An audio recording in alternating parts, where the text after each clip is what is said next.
Bienvenue dans cette nouvelle vidéo. Bonjour à vous les investisseurs. Aujourd'hui, je suis avec Aurélien et on va parler d'un côté un peu moins glamour de l'immobilier qui est les problèmes en fait, tout simplement puisque vous le savez maintenant, mon blog parle des problèmes et des solutions. Donc je me suis dit qui de mieux qu'Aurélien, qui est un investisseur expérimenté, pourra répondre aux questions que je vais vous dire tout de suite. Donc on va lui demander de se présenter. Vous allez savoir comment il fait pour gérer les cas un petit peu difficiles, les impayés, dégradations, ce genre de choses, manque de respect peut-être aussi tout simplement. Il va nous donner quelques conseils pour arriver à rester fort face à ces épreuves qui arrivent. En tout cas, merci beaucoup de me recevoir pour cette interview. Alors, est-ce que tu peux te présenter ? Alors, bonjour à tous, je suis Aurélien Thiriot. Donc du coup, je remercie Claire d'avoir fait le déplacement jusqu'à chez moi. Et merci de ta part. Je suis un investisseur. J'ai voulu faire ça très jeune dans ma vie. Alors c'est une idée qui a germé dans ma tête dans les 15-16 ans. Et j'ai mis 3-4 ans à l'école pour étudier comment ça se passe. Et à l'époque, il n'y avait pas d'internet, il n'y avait pas de livres, il n'y avait pas de formation en tout genre et tout ça. Donc il fallait un peu se débrouiller. Et ma petite formation, en gros, c'était les petites annonces dans le paru vendu. Donc le calcul des rentabilités, le montant des loyers avec les prix d'achat. Et donc du coup, voilà, donc j'ai démarré l'immobilier. Le premier coup a bien marché. Le deuxième, donc premier projet d'investissement, une petite maisonnette. Donc si ça passait pas en investissement locatif, j'aurais habité dedans. Je l'ai loué, ça s'est bien passé. Et direct, le deuxième projet, on est passé sur de l'immeuble. Et inconsciemment, c'est ce qu'on préconise sur Internet, les formations et tout ça, de passer sur de l'immeuble, plusieurs lots pour un crédit, donc on dilue le risque. Et j'ai suivi le schéma en fait qu'on conseille, mais je sais pas, inconsciemment ou j'en sais rien, et sans formation, sans rien du tout. Donc du coup, je suis parti comme ça, et à cette heure-ci, le parc, je suis à plus de 31 lots immobiliers. Sur les 31 lots, quand il y a du gros parc immobilier, il y en a quelques-uns qui ne sont pas en exploitation, qui doivent être rénovés, donc pour créer du déficit, pour annuler la fiscalité. Donc en gros, en exploitation, il y en a une 29-30, voilà. Et il y a aussi des roulements. Donc il y a un petit peu de vacances locatives et tout, ça fait partie du jeu, quoi. On avait échangé un petit peu par rapport justement aux problèmes locatifs. Je crois que c'était une personne qui avait un impayé, et puis du coup moi je donnais ma vision qui n'était pas forcément la tienne, mais c'est pas grave, c'est ça qui est intéressant. Un petit échange, voilà, mais toujours avec de la bienveillance, on va dire ça comme ça. Oui, donc oui. C'était intéressant. Donc je me suis dit, un investisseur comme ça, il faut, alors c'est très bien, tout le monde retient qu'il a X lots, qu'il gagne tant, ok, mais moi ce qui m'intéresse vraiment, c'est de savoir comment tu fais quand tu es face à des difficultés justement. Alors, imaginons, tu as une locataire qui, tu regardes sur ton compte, elle n'a pas payé son loyer. Qu'est-ce que tu fais concrètement quand tu as ce genre de cas ? Alors, quand il y a un impayé, quand il y a un retard, alors l'impayé, c'est vraiment quand c'est la conclusion, enfin il ne peut pas payer, on part en procédure et tout. Le retard, ça arrive à tout le monde, l'erreur est humaine et on connaît la conjoncture et tout ça, donc ça arrive à tout le monde. C'est vraiment, il faut vraiment pas avoir de honte. Et moi, je le dis quand je loue les appartements et tout ça, je le précise. Voilà, s'il y a quelque chose, un retard, précisez-le. Moi, mon conseil, c'est de le rappeler sans cesse aux locataires. Voilà, de toujours le dire. Si vous avez du retard, n'hésitez pas, prévenez. Et donc ça, tu le dis même à l'entrée dans les lieux, en fait. Ouais, tout le temps. Et même quand je repasse. Que vous gardez la communication. On garde la communication, on ne se met pas en conflit. Ça, c'est le rappel que je fais tout le temps, systématiquement. Et même quand je reviens pour un entretien, vous n'oublierez pas, si vous avez un retard, n'hésitez pas. Un petit SMS. Un petit SMS, il y aura un petit retard, on s'arrange, on trouve une solution. Quand il y a des problèmes, il y a toujours des solutions. Donc là, j'ai pas été prévenu, je vois que le loyer n'est pas réglé. Généralement, je laisse une semaine, voire deux, voir ce que ça fait, ce que ça réagit. Mais concrètement, ce que tu m'expliquais, je ne sais pas si on peut en parler, c'est tu écris pas forcément tout de suite un message direct, vous m'avez pas payé, etc. Donc, tu vas un peu plus cool. On y va à la cool. Comme moi, je fais mes travaux, mes entretiens moi-même, où il y en a certains locataires que je connais. Donc j'y vais pas directement et tout. le petit message bonjour et tout. Au fait, ça a été comment pour le robinet qu'on a changé, ça tient et tout. Donc on y va vraiment, on va pas les harceler. C'est pas non plus des bestioles, c'est pas des numéros non plus. Donc on sympathise. Ah, au fait, sauf erreur de ma part, j'ai vu que le loyer n'était pas viré. Qu'est-ce qui se passe? Il y a quelque chose et tout. Donc après là, on voit comment ça réagit et on voit comment la personne vous répond. Ah oui, c'est vrai, j'ai eu un petit retard. Bon, ça viendra d'ici 2-3 jours, 3-4 jours. Il y a eu ça comme empêchement. Je suis parti en vacances et tout. Alors rien de problématique au final. Ça peut arriver. Les gens sont pas présents, ils sont en vacances, ils sont malades. Et ça sert à rien de les harceler direct comme un fou. Mais c'est bien de montrer qu'on est présent et qu'on pointe ses loyers. Impératif. Parce que, comme je te disais, il y a des certaines personnes qui ne pointent pas, qui font le point peut-être une fois par mois ou tous les deux mois. Et ben, c'est trop tard parce qu'on montre qu'on est un peu laxiste. Donc, le fait, tout de suite, 1 semaine, 2 semaines de retard, bim, hop, on montre qu'on est présent, on est là. Ouais, c'est important, je suis d'accord. On montre comme quoi tu n'as pas payé. C'est psychologique, ça peut faire un petit peu peur au locataire. Mais si c'est un simple retard parce qu'il est en vacances, bon, c'est banal. Et après, ça se termine comme ça, point barre. Par contre, la personne qui vous répond pas. Donc là, il y a les petites sonnettes rouges qui sonnent. Vous envoyez un message, vous appelez une fois, pas de nouvelles pendant 1 jour ou 2. Bon là, c'est politique de l'autruche. On va partir sur du compliqué. Donc là, vous pouvez être sûr que le loyer va pas être, c'est pas un retard, ça va être un gros retard. Donc tu vas le voir. Et là, je me déplace. Donc en même temps, en simultané, je me déplace déjà. Je prends la température. Si par exemple, des fois, on entend la télé, il y a des gens dedans, ils vous répondent pas. Il y a la voiture ou alors ils vont vous ouvrir. Mais là, on va sentir la distance. Oula, mal parti. Oui, mais bon, c'est pas grave. J'ai du retard, mais on verra bien plus tard. Alors quand c'est vraiment dans cette terme-là, laxiste et tout ça, on peut dire qu'on va partir sur un terrain compliqué. Derrière, moi, je prépare mon accusé de réception, enfin mon recommandé, et là, j'envoie une mise en demeure. Bon, tu essayes quand même un peu de prendre, parce que tu me disais, c'est que tu prends la température, tu essayes de voir dans quel état d'esprit sont les gens, tu essayes de beaucoup parler avec eux. Alors moi j'essaye de faire un peu de psychologie parce que ce qu'il y a, c'est que moi je loue des maisons ou des appartements pour des femmes seules avec leurs enfants. Ça sert à rien de leur taper dessus, quoi. Je veux dire, elles ont déjà les problèmes, elles ont leurs gosses à s'occuper, ça sert à rien de rajouter une couche. Parce que ce qu'il y a là, c'est qu'on rentre dans un système où qu'on ferme la communication. Donc c'est pas agréable de pas payer son loyer. C'est pas agréable.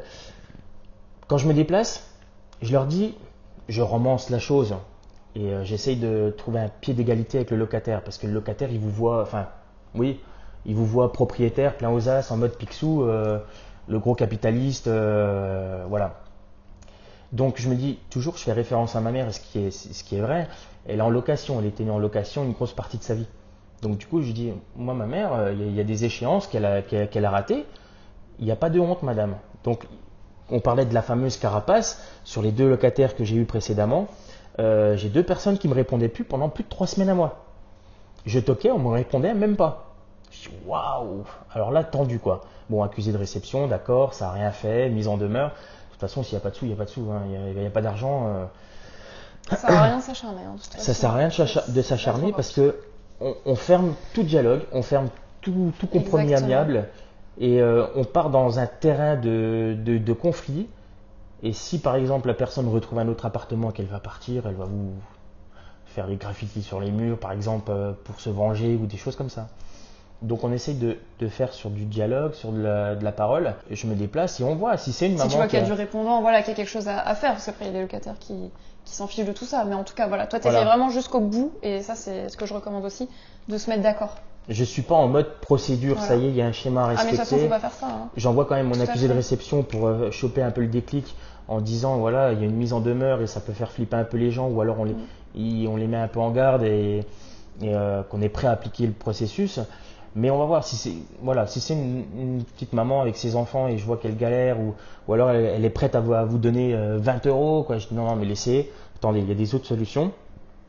Donc du coup, je propose une alternative. Donc là, quand je suis présent, je me dis cherchez pas à payer le loyer là, ne vous mettez pas dans la mouise. Et je leur explique aussi que mon intérêt, c'est pas d'aller en procédure, d'avoir des frais supplémentaires et d'enclencher un processus qui va coûter de l'énergie, de l'argent, des frais pour tout le monde, et au risque d'avoir une rupture de dialogue entre les deux parties. Donc, et là, ça s'apaise. Je dis, attendez, il y a une solution que je vous propose. Payez pas ce mois-ci-là. Ça sert à rien, me donnez même pas 20-30 euros. Écoutez, on prend un échéancier et la dette, on la met sur 6 mois ou 12 mois. Donc, j'ai eu plusieurs fois le cas. Et un loyer de 450 euros, je préfère le mettre sur 9 mois. Ça fait 50 euros par mois. Au lieu de le mettre sur 2-3 mois et que ça soit pas précis, que ça soit à l'oral. Il y a beaucoup de propriétaires qui ont 2-3 appartements. Ça va être un petit peu comme ça, ils vont harceler le locataire tout le temps. Oui, allô, Paul, tu me donnes combien? C'est tout le temps la guerre, en fait. Ouais, je vais pouvoir te donner 80 euros. Alors le gars, il donne tout ce qu'il peut. Et le troisième mois, il y a une panne sur la voiture, il y a une régule d'électricité. Et après, ça recommence au bout du sixième. Allô, le proprio, ouais, je peux plus repayer et tout. Et là, le mec, il pète un plomb. Enfin, je préfère prendre la dette et l'allonger. C'est ma stratégie et franchement, ça a été super payante. Ça fait quand même 7-8 ans que j'applique ça. Et là, c'est atroce, et ce que je te disais, c'est super. Ça. Ah oui, vous pourriez faire ça, monsieur, et tout. Non, je dis, on met pas sur 2-3 mois, on met sur 9 mois. Comme ça, un petit peu, mais tout le temps. Alors, les petites techniques, c'est moi, hein, mais c'est ce qu'on veut savoir. Alors, quelles sont tes petites techniques? Les petites techniques. La technique du frigo? C'est ça, la technique du frigo. C'est la technique un petit peu qui prend sur la loi de l'attraction. Quand on marque ses vœux, par exemple au-dessus de son lit ou sur sa petite table de chevet, et ben moi je dis toujours quand vous avez une dette, on fait l'échéancier, chaque partie signe, s'engage à donner tant par mois, même si elle pourrait donner plus. Non, le mieux c'est d'être payé, même si c'est un petit peu longtemps, c'est au moins d'être payé, d'être sûr de récupérer sa dette. Et psychologiquement, voilà, c'est l'échéancier, on le met sur le frigo. Je dis moi, voilà, ma demande c'est ça. On prend un aimant et on le met sur le frigo. Ah ouais, mais pourquoi? Parce que vous allez le voir matin, midi et soir. Et si vous avez une bonne conscience, vous allez voir, ah tiens, à Aurélien, je lui dois 900 et quelques euros. Ah bah super, ça fait 2 mois que je rembourse, il me reste plus que 700 et tout. Donc c'est comme une petite, le petit challenge qu'on voit, le rappel qu'on voit tous les jours, matin, midi, soir. Et s'ils ont bonne conscience, encore une fois, parce que j'en ai eu ou qu'il n'y a plus de conscience, il n'y a plus rien. Là, c'est pas la peine de leur proposer ça, c'est fini. Donc, et ça marche en fait. Et c'est ce que je fais moi. Je note ce que j'ai à faire, c'est sur mon plan de travail. Je passe tout le temps devant. Et généralement, bah voilà, la locataire, elle est super contente parce qu'on a trouvé un terrain d'entente. Je ne l'embrouille pas tous les mois pour savoir combien je vais avoir, si c'est 60, 70, 100 ou alors 40. Donc les locataires, ils vont essayer de bien faire. Ils vont essayer de donner le plus possible. Mais si c'est pas prévu, alors ils vont dire je vais vous donner 100 euros et puis du coup il n'y a que 70. Le propriétaire dit vous m'aviez dit 100, machin. Non, vous les tirez sur le temps et ça c'est super, c'est un truc qui marche et je l'ai conseillé à beaucoup de copains et ça fonctionne, c'est garanti.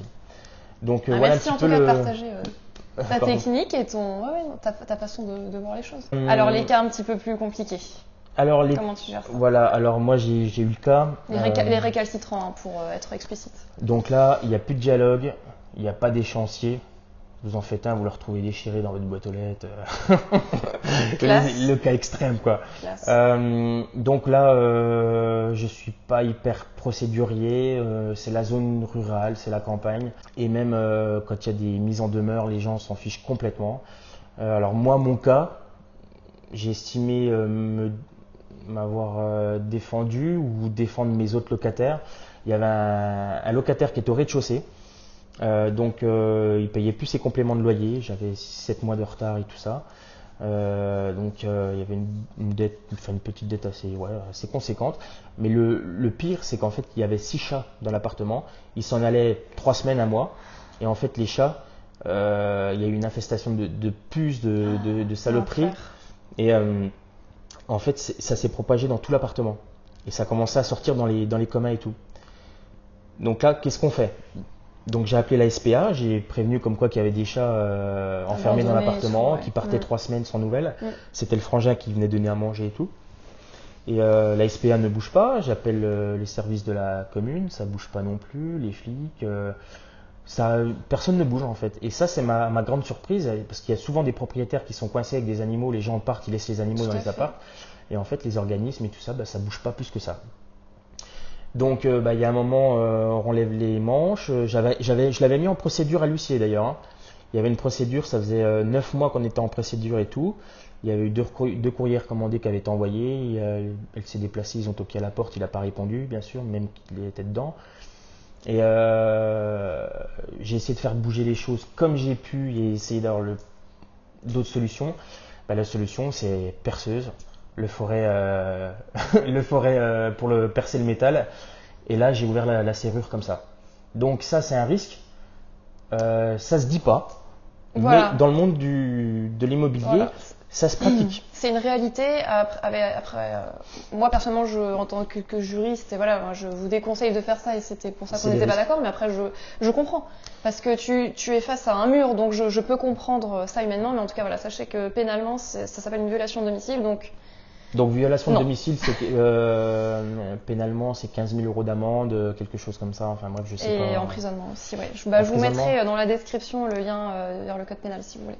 D'accord. Et maintenant, c'est récent. Je pense que si on a un casier judiciaire en tant que bailleur, on peut être interdit à racheter d'autres biens parce que Tout j'ai à signé fait. au notaire depuis il y a peu. Et en fait, c'est précisé si j'ai pas De condamnation pénale. de condamnation ouais. Tout à fait. précédente. Tout à fait. Et je savais pas ça. Ouais, c'est nouveau. Je vais faire une vidéo là-dessus d'ailleurs. Ouais. C'est dans mes prochains sujets que je vais aborder, Ça donc peut être tu fais bien d'en intéressant. parler. Ouais. Donc au moins, ça sert un peu la vie. Tout à fait. Tout à fait. Donc du coup, Donc il y a ce cas-là, voilà, où tu t'es retroussé les manches et on y j'ai va. pris le risque parce que je risquais une infestation de puces dans tout l'immeuble. C'est ça. Après, Donc- tu contrebalances le risque et Alors voilà. peut-être que je me suis fait un peu justice moi-même. Les meubles, je les ai enlevés, je les ai stockés chez moi. S'ils les voulaient, il n'y avait pas de problème, ils les avaient. Il y a un moment, faut avancer. Il a fallu que Non, mais j'avance, c'est sûr. Hein. que je débloque la situation. Ok. Donc Tu m'avais aussi parlé Voilà. d'un cas où, en fait, finalement, l'urgence, c'est que si la personne ne paye pas, c'est qu'elle parte. Si tu vois que c'est terminé, il y a encore des petites est-ce que tu solutions. veux nous partager cette anecdote? Bien sûr. Ça m'est arrivé aussi également. Pareil, le conflit assez compliqué et tout. Donc du coup, pour s'arranger avec la personne, bon, elle m'a quand même, elle avait des retards et tout ça, mais elle m'a quand même remboursé. Pour info, jusqu'à mes débuts, ça fait 11 ans que je pratique la location. J'ai fait rentrer 480 000 euros de loyer et jusqu'à maintenant, j'ai eu 0 impayé. Donc ce qui est exceptionnel. Et les copains, un voisin, ça fait 2 ans qu'il fait de la location, il a 5 400 d'impayés là. Et ça fait 2 ans de location sur 7 lots. Donc il commence bien et ça fait mal quand on commence. Donc pratiquement un demi-million sans impayé. Donc j'espère continuer comme ça. Donc il faut trouver des solutions. Il faut savoir perdre pour gagner parfois. Dans ce cas-là, la personne qui est un peu récalcitrante et tout ça, on peut arriver au fait qu'elle libère l'appartement et de proposer par exemple moyennant, je sais pas, la location de la camionnette. Ou un petit billet, un forfait, 200, 250 euros, en lui disant écoute, tu pars un peu plus tôt, moi je vais pouvoir retaper l'appartement, je le remets en location, j'ai de la demande, tac tac. Donc tu déménages sans problème, moi je couvre les frais de déménagement, je peux même te retrouver un logement. Donc moi souvent j'ai eu le cas. Donc du coup, tu retrouvais un logement social sur la ville où tu habites, Voilà, ou peut-être un ou logement la qui ville qui correspond mieux. intéresse le locataire. Voilà, qui correspond un peu mieux au locataire, peut-être moins cher, peut-être moins luxueux, moins onéreux. Et voilà, donc du coup, c'est du clé en main. Je te paye ton déménagement, je te retrouve un appartement, t'occupe pas des préavis et tout ça, je fais les papiers nécessaires, je connais la personne. Voilà, il faut. Et les gens, ils aiment bien ça, quand c'est un peu du clé en main. Oui, Enfin, forcément, oui. personnes qui sont, Forcément. comment dire, un peu. Oui, on a compris. Voilà. Donc on prend en main ces choses-là parce que vous êtes businessman, vous avez un business à protéger, vous avez des crédits à amortir, vous avez des loyers à faire rentrer. Donc il y a un moment, c'est à vous de trouver la solution pour débloquer. Je suis pas hyper procédurier et tout ça. Il y a des choses à respecter, bien sûr, faut se renseigner. Et Mais disons que moi, son là où blog, je suis, merci. répondra à Mais cela. là où je suis d'accord avec toi, c'est vraiment, faut éviter. Faut repousser le plus possible vraiment le jour où on va en procédure. Il faut essayer vraiment de trouver un accord avant avec la personne. Donc c'est pour ça que je trouvais très intéressant qu'Aurélien nous parle de son expérience et notamment cette histoire du déménagement. Ouais. Voilà. Ça se pratique, ouais. Moi, je l'ai fait 2 fois. Et le fait de donner même un coup de main, moi je l'ai fait. Je dis, je te déménage tes meubles avec un ami parce que c'est gros. Il y a des gens, ils se laissent aller et ils ont plus la motivation pour organiser un déménagement. Les gens sont seuls aussi. Enfin, c'est ce que moi j'avais constaté dans mon boulot, c'est qu'on se rend pas compte comme les gens sont seuls aussi. Parfois c'est juste, il manque, je sais pas, des bras pour déménager. Et puis voilà, ça va être le truc qui va faire de mettre en route la chose, de retrouver un appartement. Ils sont découragés et là, vous occupez de tout et vous récupérez votre bien et vous le remettez en exploitation, en location. Et après, voilà, ça repart.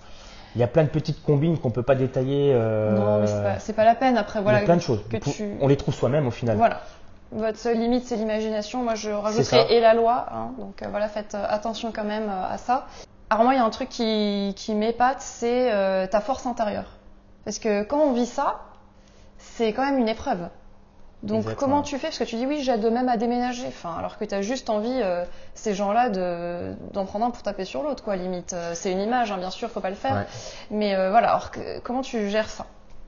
Bah, du coup, à la base, si on veut, on est commerçant, donc il faut quand même qu'il y ait du respect, malgré qu'on a des pensées peut-être un peu violentes parfois. C'est compréhensible aussi. Mais comment gérer ça? Moi, comment je gère ça? Je gère ça. Faut rester déjà la politesse. C'est la base. Être toujours poli. Donc toujours bonjour, même si on vous répond pas. Déjà, on pourra pas vous le reprocher. La politesse. Bon, pour vous rassurer, moi, je suis plus un peu businessman que ultra violent. Donc je me dis bon c'est pas grave. Ils sont restés 3 ans à 600 €. Ça m'a fait un peu plus de 18 000, 20 000 euros de rentrée d'argent. 20 000 €, je me dis allez, il y a 300 € de casse, entre guillemets, la caution couvre et tout. Ils m'ont permis de gagner ça, donc je suis content parce que si je travaillerais pour un patron, il me faudrait beaucoup plus de temps. Pour cumuler la richesse. Je me rassure comme ça et après il faut positiver. Oui, c'est ça. Ça bouffe de l'énergie, ça consomme de l'énergie. C'est pour ça que je te pose la question. Faut être solide mentalement. Et ce qu'il y a, c'est qu'il faut pas montrer faut pas montrer de signes de faiblesse à votre locataire. C'est pas facile. Et en plus, moi, il me voit assez régulièrement parce que je fais des entretiens, des travaux et tout. Donc, je suis habillé simple, voilà. Donc, ils ont tendance un peu à vous dévaloriser. Mais moi, je mets la barrière. Il y a le vouvoiement. Des fois, il y a certaines personnes, c'était une fréquentation ou amis, ils deviennent locataires, hop, barrière. Donc, il n'y a plus d'amis Facebook, il n'y a plus beaucoup de vouvoiement, vouvoiement. Et j'ai remarqué ça, quand on se fait un peu entraîner par le locataire, il va vous faire la bise, elle va vous faire la bise et tout, et ben, ils croient que vous devenez un peu il n'y a plus de limite, s'il y a un retard, c'est normal, vous pouvez prendre sur vous et tout. Donc, il faut mettre la barrière quand même. Alors, même si on est en zone rurale ou la campagne, il faut mettre la barrière. Donc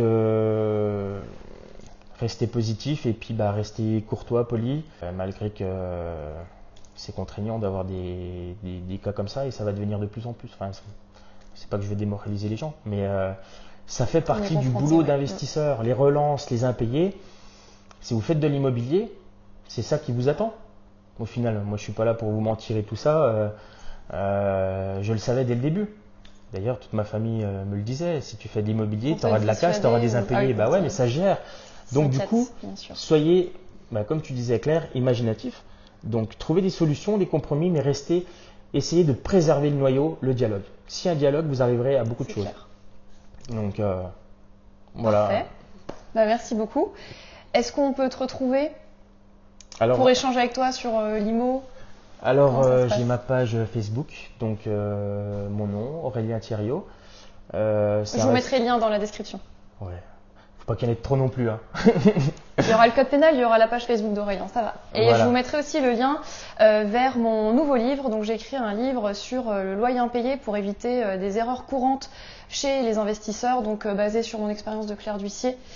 Avec des choses vraiment quand l'impayé se produit, qu'est-ce qu'on recommande de faire dans ce genre de cas, et puis ça reprend beaucoup ce qu'on a dit dans cette interview, mais avec les références de loi et autres, comme ça vous savez exactement où vous allez, délai, coût, et vous serez incollable sur le sujet. Donc le lien est dans la description, je vous invite à le télécharger tout de suite, comme ça si ça arrive au moins vous serez paré.